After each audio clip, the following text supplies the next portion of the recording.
আসসালামু আলাইকুম। First security ইসলামী bank limited শীর্ষ খবরে আপনাদের আমন্ত্রণ জানাচ্ছি আমি রাহুল রায়।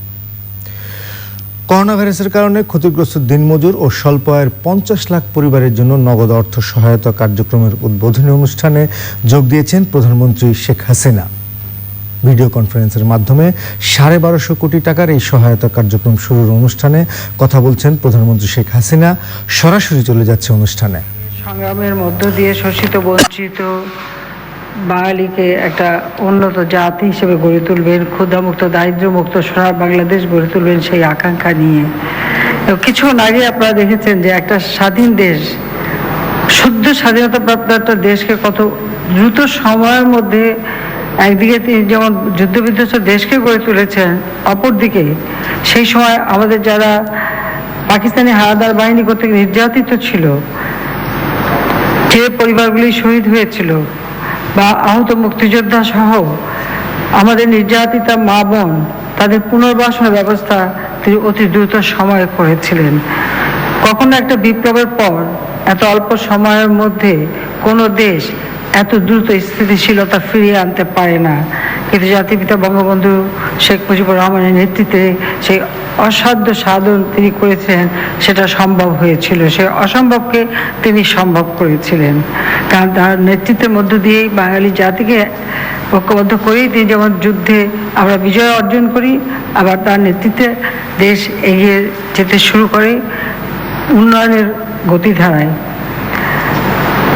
যখনই আমি বলবো যে যারা আসলে আমাদের দেশের স্বাধীনতাই চায়নি, তারা যখনই দেখেছে যে এই দেশকে আর কখনো তারা কিছুতেই দাবিয়ে রাখতে পারবে না, তখনই ৭৫-১৫ আগস্ট জাতির পিতাকে নির্মমভাবে হত্যা করে। আর এই হত্যার পর থেকে কিন্তু আমাদের সেই গতিটা থেমে গিয়েছিল। যা হোক, ২১ বছর পর আওয়ামী লীগ যখন সরকারে আসে, তখনই আমরা বিভিন্ন গণমুখী পরিকল্পনা নিই।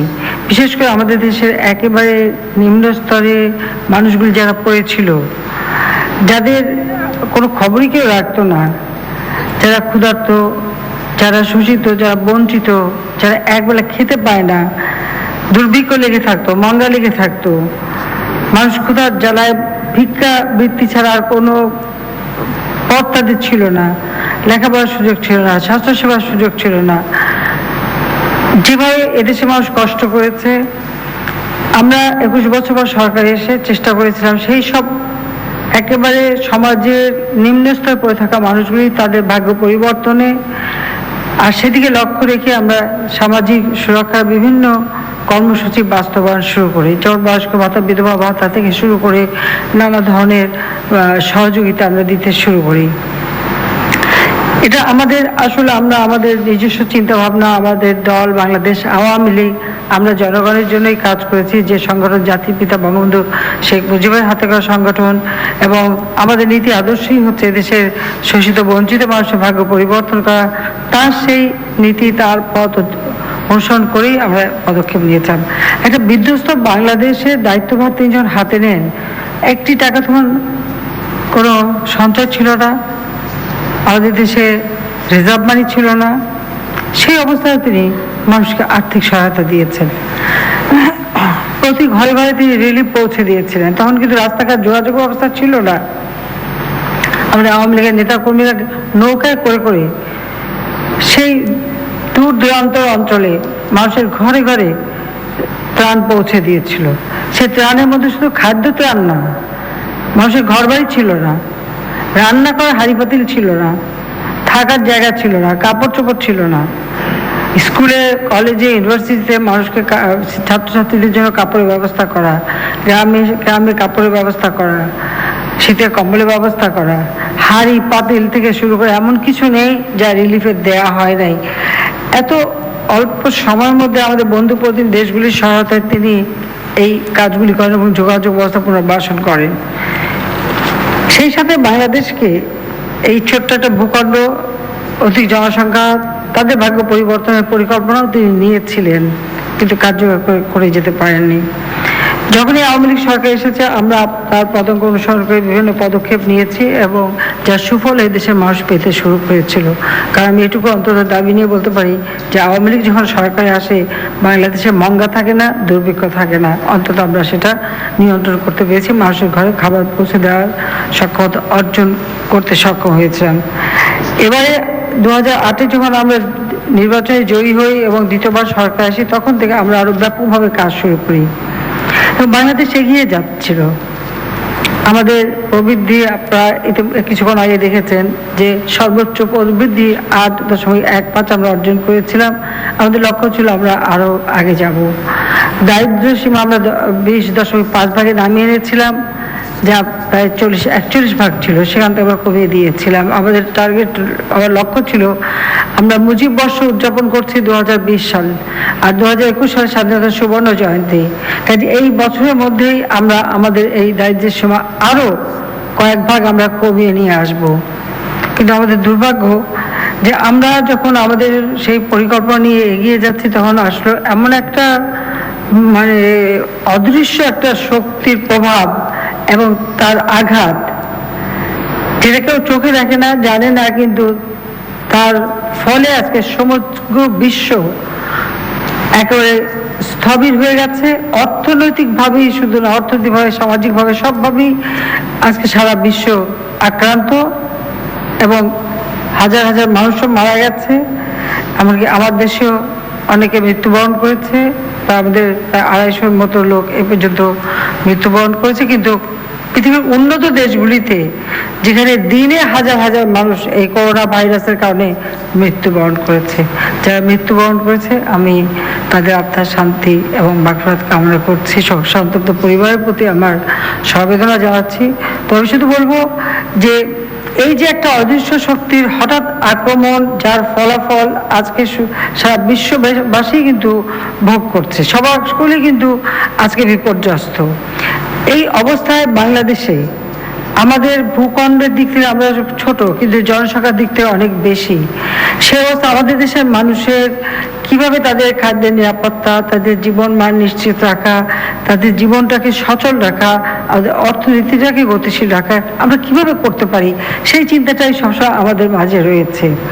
আমরা শুরু থেকে বিভিন্ন পদক্ষেপ নিয়েছি বলেই হয়তো আমরা অন্যান্য দেশ যেভাবে মানে মৃত্যুর ঘটনা ঘটেছে বা আক্রান্ত হয়েছে আমরা সেটা কিন্তু অনেক নিয়ন্ত্রণে রাখতে পেরেছি। তবে কতদিন একটা মানুষকে আমরা আটকে রাখতে পারি? মানুষের জীবনের প্রয়োজনটা অনেক বেশি, মানুষের ক্ষতি হবে, মৃত্যু হবে সেই চিন্তা করে তাদের যতই আমরা আটকে রাখি না কেন, ক্ষুধার জ্বালাটা তার থেকে অনেক বেশি।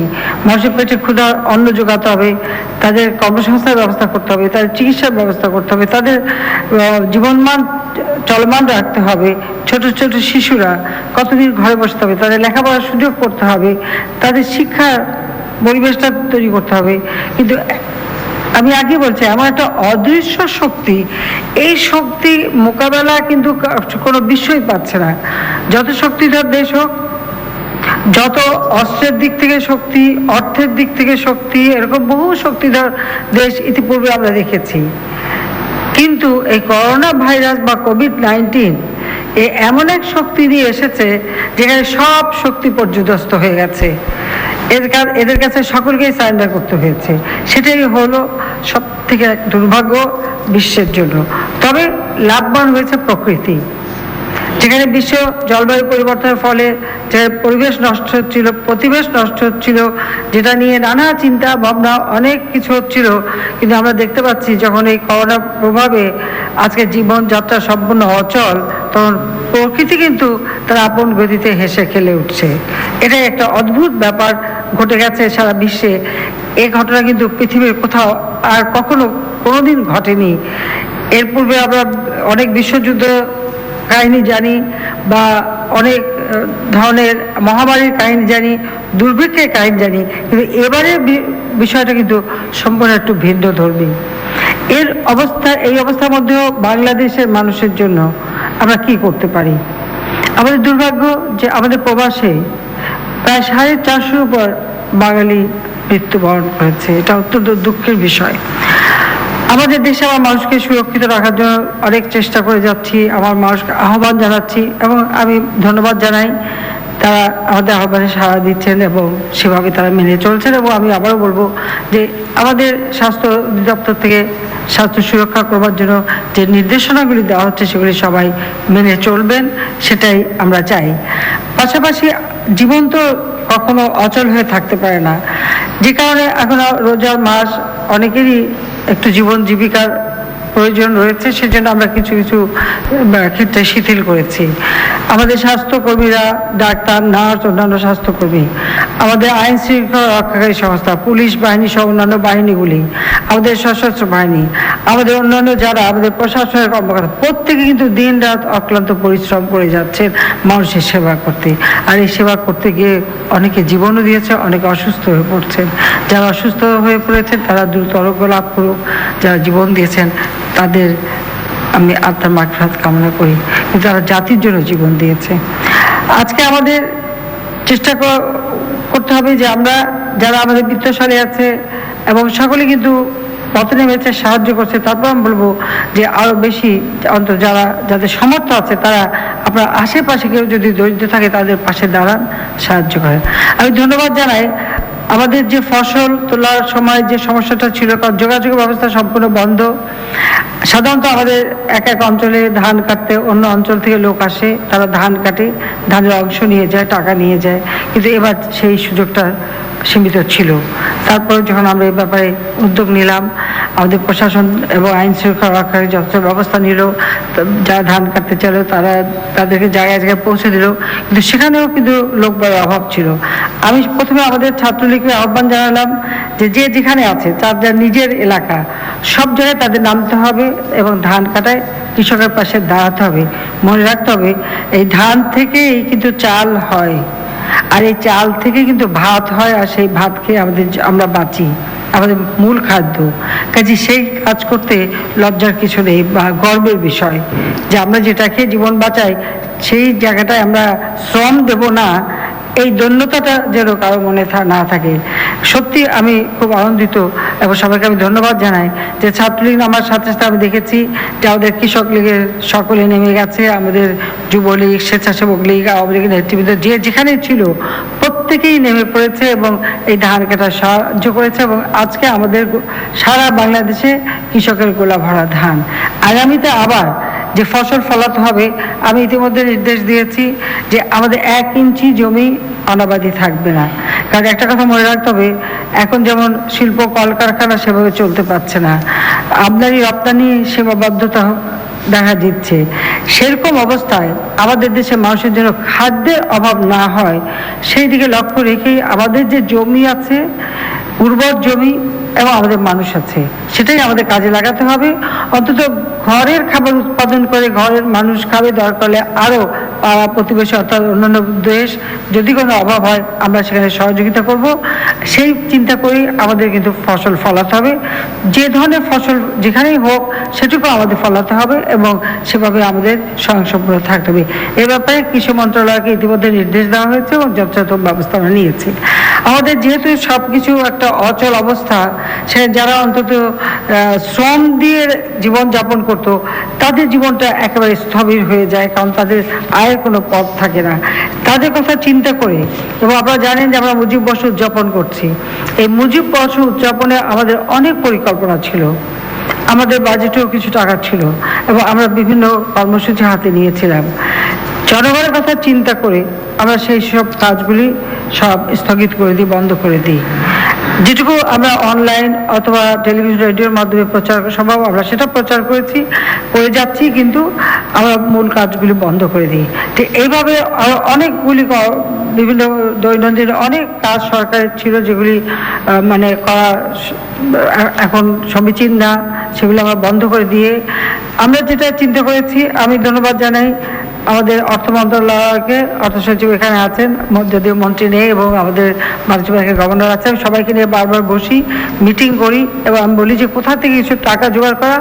বিশেষ করে আমাদের দেশের যারা একেবারে যেমন ভাসমান মানুষ রয়েছে, নির্মাণ শ্রমিক আছে, গণপরিবহন শ্রমিক, রেস্টুরেন্ট শ্রমিক, ফেরিওয়ালা, রেলওয়ে কুলি, মজুর, ঘাট শ্রমিক, তারপরে যে নারী সুন্দর, নরসুন্দর যেটা আর কি আমরা নাপিত বলি, বা হেয়ার ড্রেসার, ফেরিওয়ালা, দিনমজুর, রিক্সা ভ্যান গাড়ি চালক, নিম্নবিত্ত আয়ের লোক সহ বিভিন্ন ধরনের মানুষ যারা দৈনন্দিন কাজ করে খেত, বা একটু চা বিক্রি করেও খেত, বা একটা দোকান দিয়ে খেত, তা মানে কুলে মজুর যারা, তাদের কোনো কাজ নেই।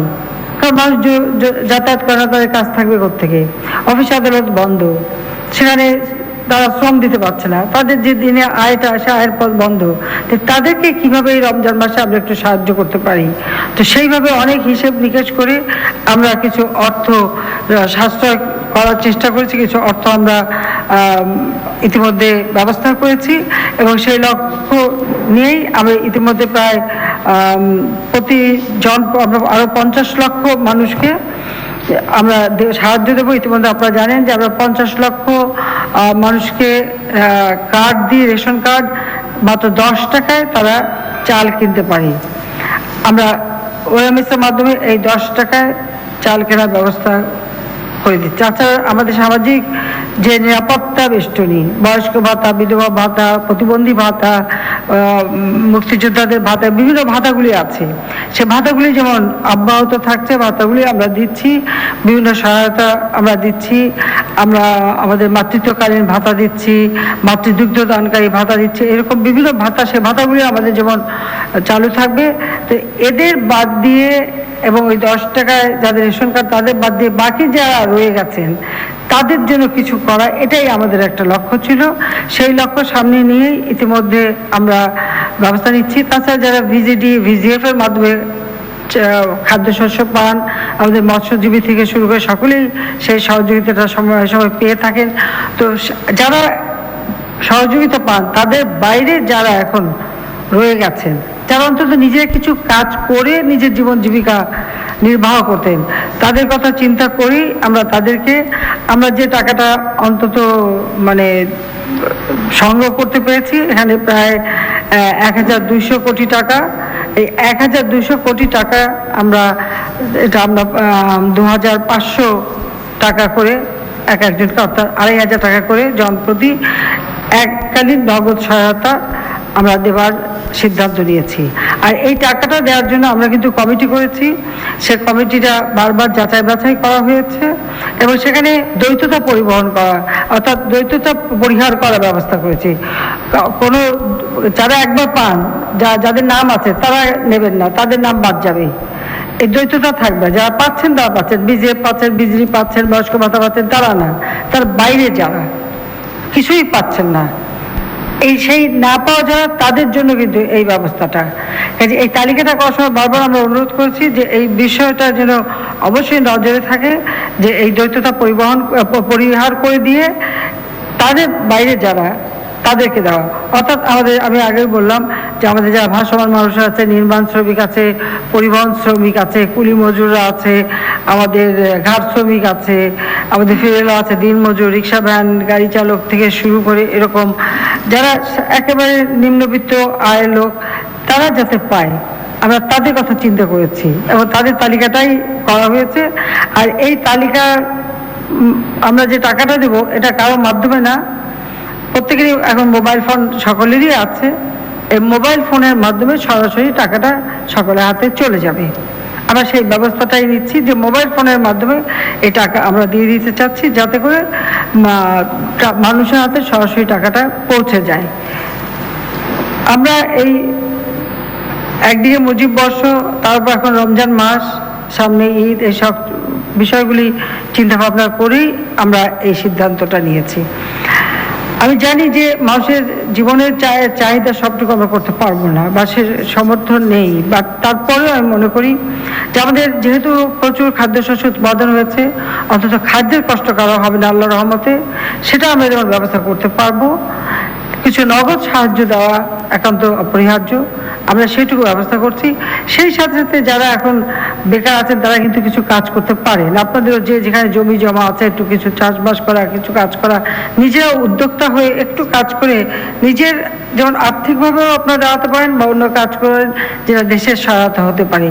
একেবারে বেকার বসে না থেকে নিজেরা কিছু কিছু কাজ করলে পরে সেটা শারীরিকভাবে মানসিকভাবে শক্তি পাবেন, আর দেশের উপকার হবে, পরিবারের উপকার হবে, সেটাও আপনারা অন্তত করতে পারবেন। সেই দিকে আমি সবাইকে অনুরোধ জানাচ্ছি। এর পাশাপাশি আপনারা জানেন যে শিক্ষাকে আমরা গুরুত্ব দিয়েছি। স্বাধীনতার পরপরই জাতির পিতা একটা শিক্ষা কমিশন গঠন করেছিলেন, বিশিষ্ট বৈজ্ঞানিক তিনি ডক্টর কুদরতে খোদাকে দিয়ে তিনি একটা রিপোর্টও পেশ করেছিলেন, সেটা প্রায় 74 সালের শেষের দিকে। আমাদের দুর্ভাগ্য যে সেটা তিনি বাস্তবায়ন করে যেতে পারেননি। পরবর্তীতে আমরা সরকারে যখন আসি তখন আবার একটা শিক্ষা কমিশন গঠন করে একটা রিপোর্ট তৈরি করি, কিন্তু মাত্র 5 বছর সময় পেয়েছে, বাস্তবায়ন করতে পারিনি। পরবর্তীতে যারা ক্ষমতা এসেছিল সেটা আপনারা কার্যকর করেনি।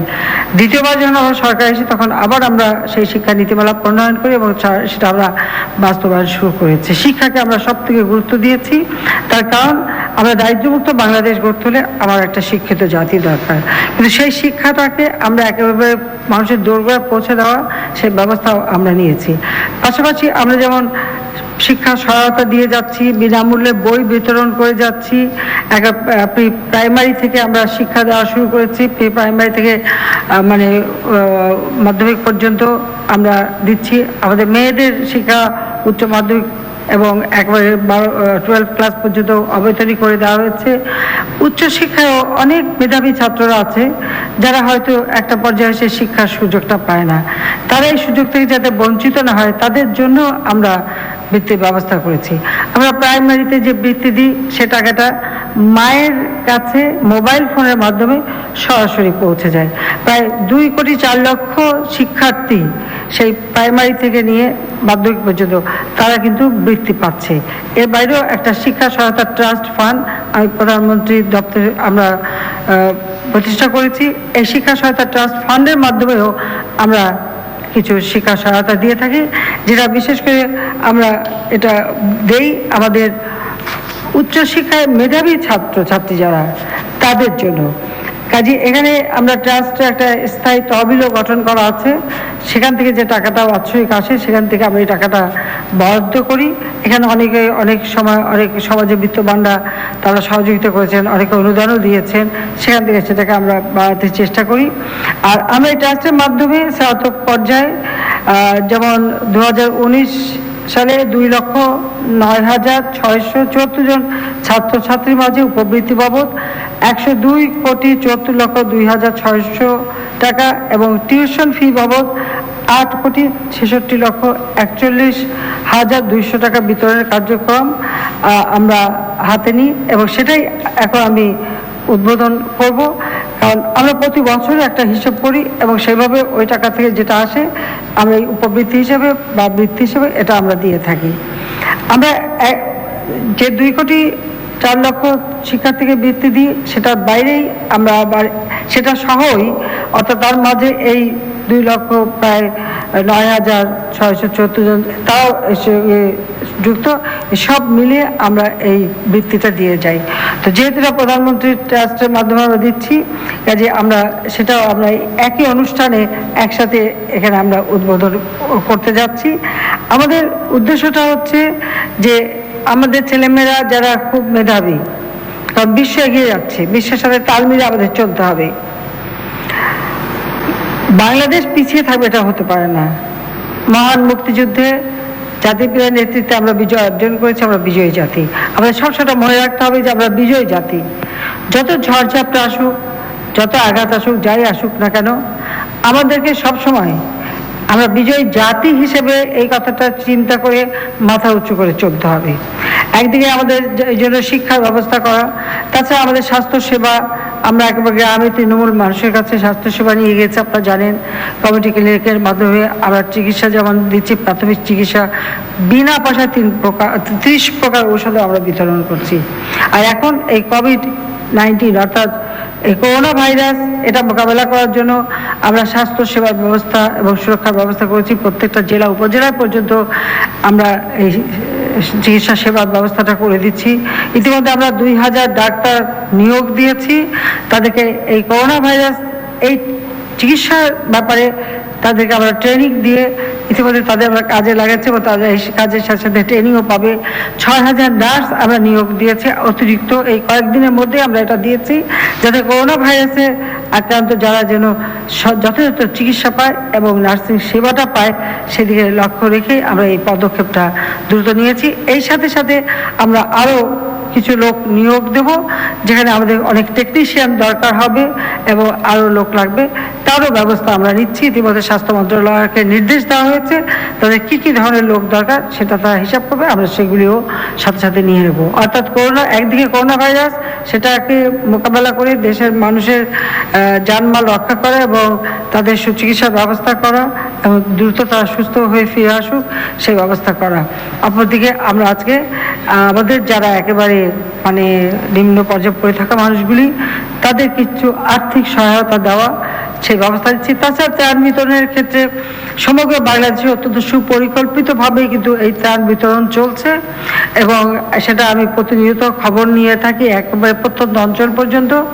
আমরা যেমন সরকারের পক্ষ থেকে দিচ্ছি, বিভিন্ন বিত্তবানরা দিচ্ছেন, বিভিন্ন এবং আমাদের দলের পক্ষ থেকেও আমরা আমাদের কমিটি করে দিয়ে সারা এলাকায় প্রত্যেকটা একবার ইউনিয়ন পর্যায় পর্যন্ত করে আমরা সেখানেও আমাদের সাধ্যমতো ত্রাণ বিতরণ করে যাচ্ছি। অর্থাৎ কোনো মানুষ যেন মানে না খেয়ে কষ্ট না পায়, বিনা চিকিৎসার জন্য না কষ্ট পায়, সেদিকেও আমরা দৃষ্টি দিচ্ছি। কাজে সেদিকে লক্ষ্য রেখে আমাদের সমস্ত কার্যক্রম আমরা পরিচালনা করছি। এক্ষেত্রে দেশবাসীকে আমি বলবো যে আপনারা সবাই আস্থা রাখবেন, বিশ্বাস রাখবেন, মনোবল রাখবেন এবং যে কোনো পরিস্থিতি মোকাবেলার জন্য সবসময় প্রস্তুত থাকবেন।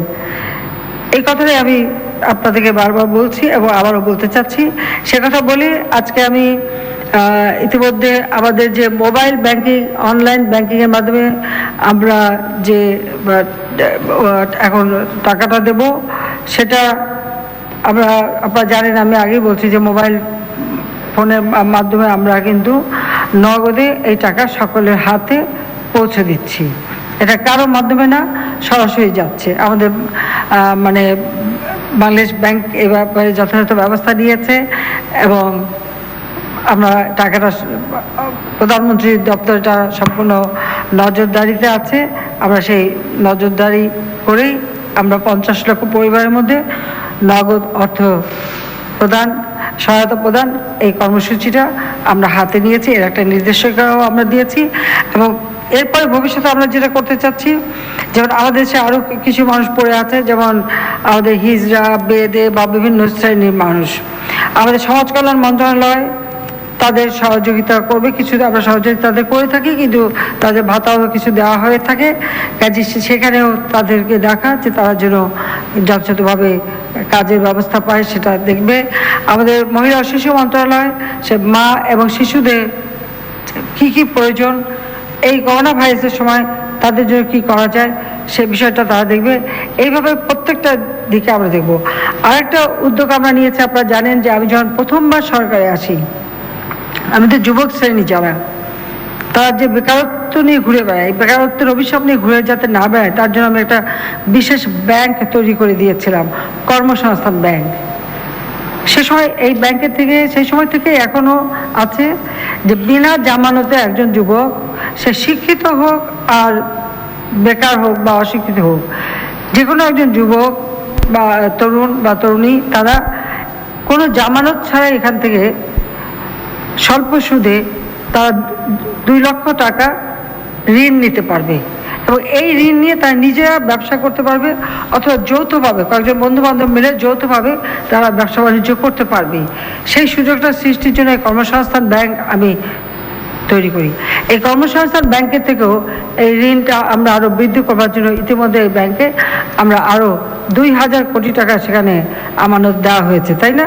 2000 দেওয়া হবে। আমরা আরও 2000 কোটি টাকা সেখানে বিশেষ আমানত দিয়ে দেব। ওখান থেকে আমাদের এই যুবক শ্রেণী যাতে বেকার হয়ে ঘুরে না বেড়ায়, তার জন্য তারা সেখান থেকে ঋণ নিতে পারবে, নিজেরা ব্যবসা বাণিজ্য করতে পারবে।